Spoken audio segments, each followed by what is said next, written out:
तो भावपूर्वक श्री सुखदेव जी महाराज सुनाने लगे कि एक बार ब्रह्मा जी ने राजा दक्ष को प्रजापति घोषित कर दिया। क्या घोषित कर दिया? प्रजा का पति।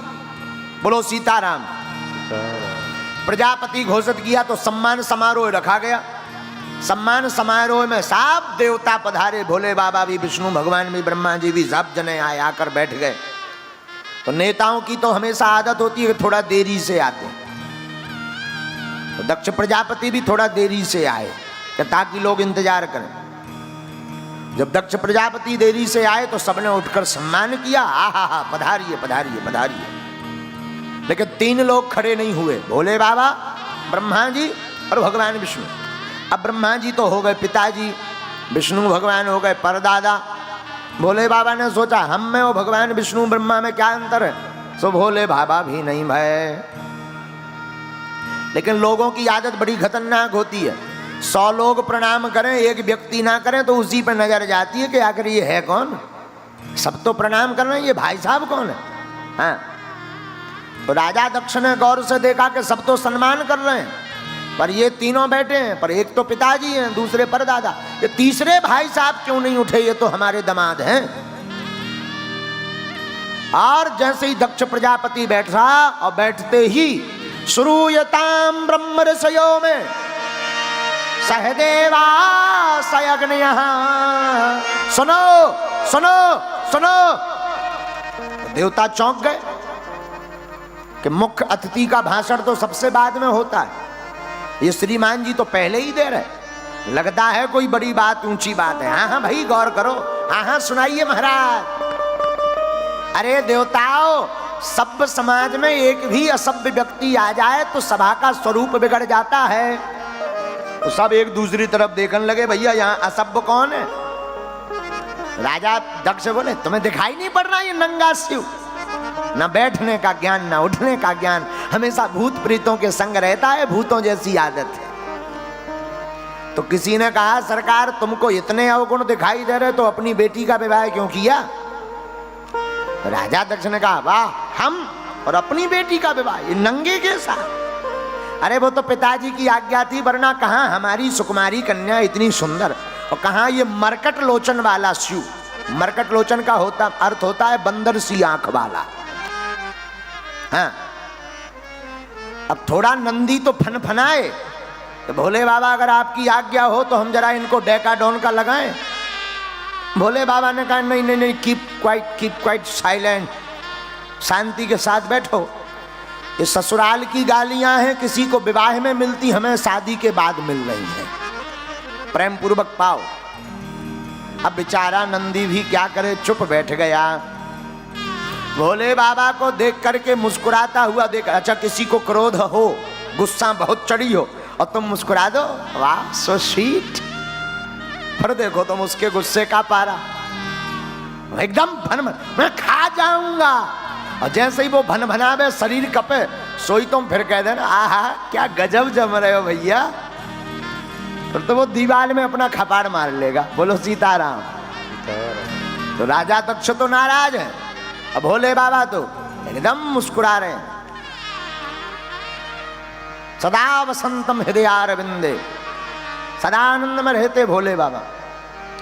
आहा, सोई राजा दक्ष का दिमाग और ठनक गया और चिल्ला करके बोला सुनो, आज के बाद किसी भी यज्ञ में भगवान शंकर का कोई भाग नहीं होगा, कोई भाग नहीं होगा, जाओ हमारा श्राप।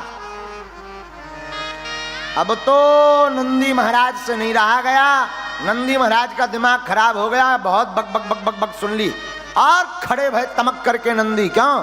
हरि हर निंदा सुने जो काना,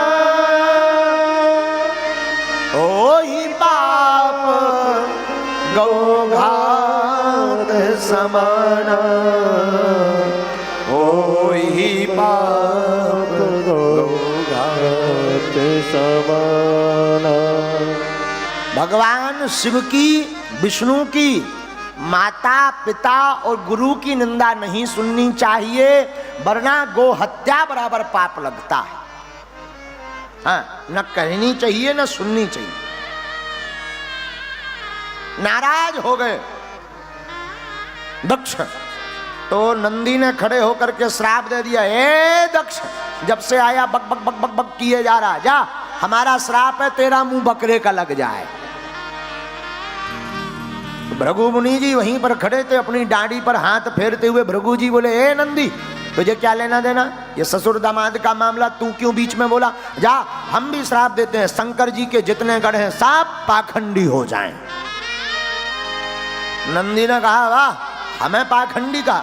सोई नंदी तमक करके उठे, ए बाबा, ज्यादा पटर पटर पटर पटर बोल रहा है, जा, हम भी श्राप देते हैं, तेरे जैसे जितने ब्राह्मण हैं सब मांगने वाले मंगना चटुकार ब्राह्मण बन जाए, जा।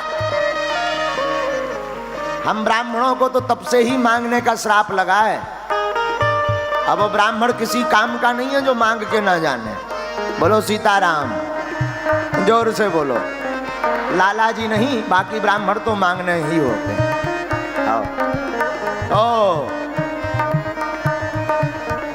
अब तो भोले बाबा ने मन में विचार किया कि हम आए थे सम्मान समारोह में, ये तो श्राप समारोह चल रहा है। बड़ा विचित्र छिड़ गया।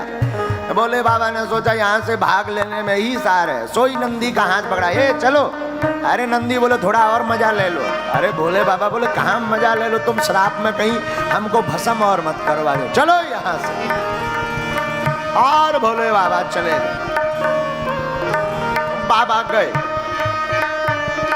मां सती को नहीं बताया, और राजा दक्ष का दिमाग ठनक गया। एक तो क्रोध में, दूसरा मुस्कुराए, और भोले बाबा तीसरा चले भी गए। रहते तो थोड़ा ताव और दिखाते, अब तो और दिमाग ठनक गया। तो राजा दक्ष ने एक यज्ञ का आयोजन किया, सबको न्योता दिया, पर भोले बाबा को नहीं दिया। आखिरी यज्ञ इसीलिए रखी थी कि भोले बाबा को नीचा दिखाएं। देवता भी बड़े चतुर होते हैं, कई बार पड़ोसी भी जले पर नमक छिड़कने का काम बहुत अच्छा करते हैं।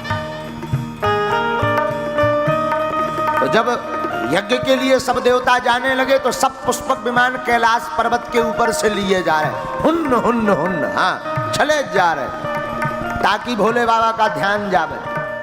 बाबा तो कैलाश पर्वत पर बैठ गए बड़े आनंद के साथ, लेकिन देवता साफ कैलाश पर्वत के ऊपर से विमान लेकर जाने लगे। तो एक विमान में गंधर्वियां गाती हुई जा रही थी।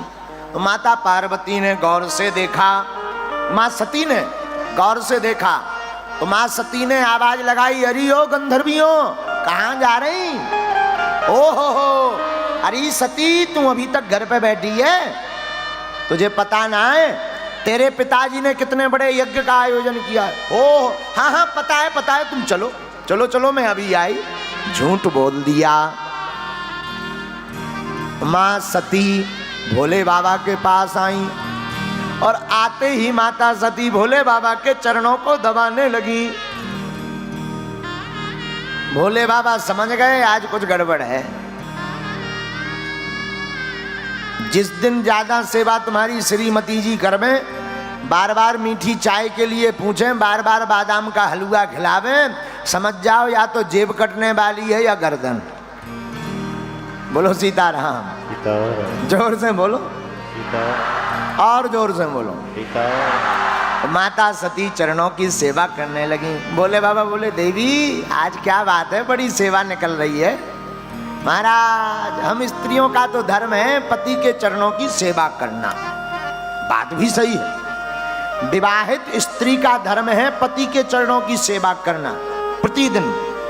और जो स्त्री अपने पति के चरणों की नित्य सेवा करती है, उस घर में कलेश कम होता है। हाँ, अच्छा, कितने भाग्यशाली पुरुष हैं जिनकी पत्नियां रोज चरण दबाती हैं? जरा हाथ उठाओ। रोज, एवरीडे। बगल में श्रीमती जी बैठी हूं तो उनके प्रभाव के चक्कर में मत बोल देना कि घर जाके कहीं बेलन चिमटा ना मारे कि तुमने हमारी इज्जत तक नहीं बचाई। एक भी नहीं है दिल्ली में। ए डूमरो चुल्लू भर। अच्छा तुम उनकी लोगाई रोज दबाऊ चरण ता कैमरा करिए ही बब्बा की तरफ, बुढ़ापे की तरफ कर कर कर कर कैमरा नजदीक ले अम्मो लो करो दर्शन।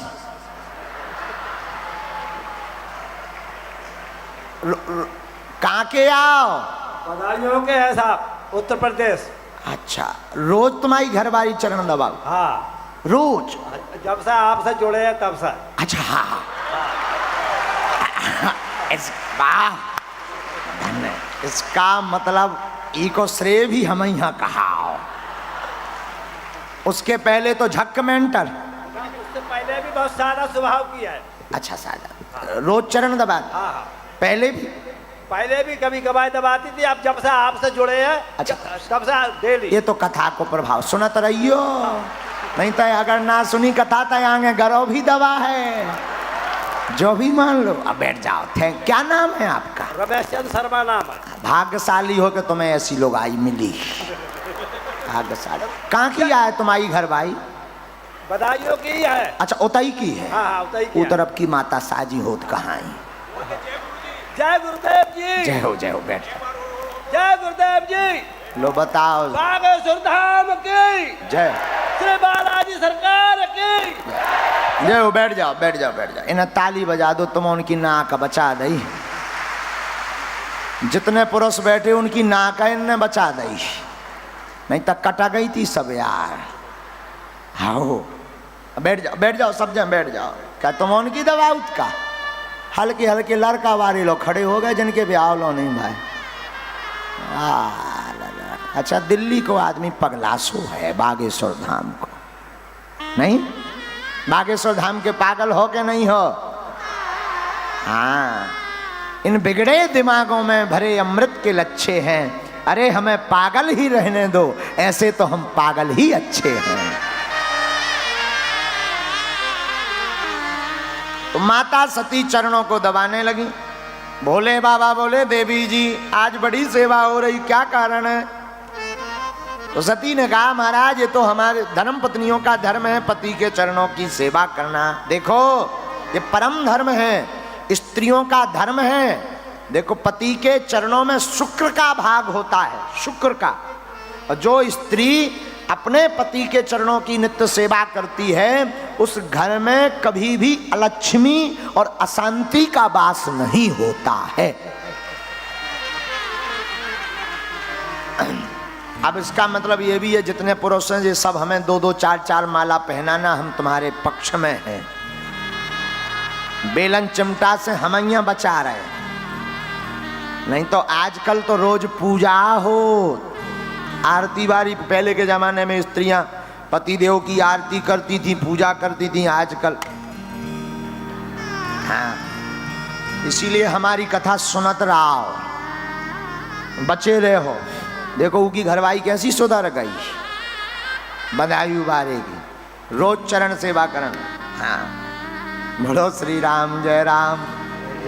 ये तो विनोद की बात है, विनोद मतलब मौज की बात है। आप लोगों से दिमाग में मत लेना। ले भी लो सो हमें कौन तुम्हारे घर थाली पर संजान है।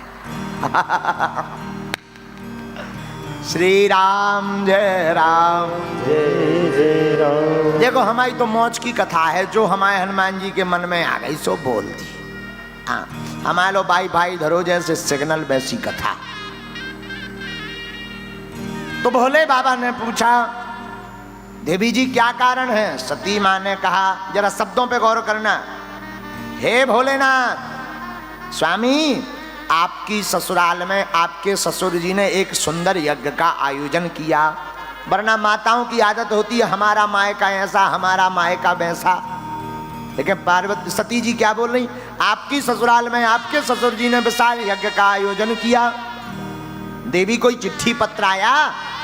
महाराज आया तो नहीं है, पर डाक गड़बड़ा गई होगी, वहां से डाक तो चली होगी, गड़बड़ा गई होगी। नहीं नहीं नहीं नहीं नहीं, आज तक जो छिपा कर रखी थी वो बताई, वो है सम्मान समारोह वाली। और भोले बाबा ने कहा तुलसी वहां न जाइए। कहा देवी आवत ही हर से नहीं, नैनन नहीं सने, तुलसी वहां न जाइए, चाहे कंचन बरसे। जिस घर में जाते ही आपको देखकर प्रसन्नता ना हो, ऐसे घर नहीं जाना चाहिए, चाहे सोना बरस रहा हो। रहे मन धागा प्रेम का, मत तोड़ो चटका, और टूटे से फिर ना जुड़े गांठ पड़ जा।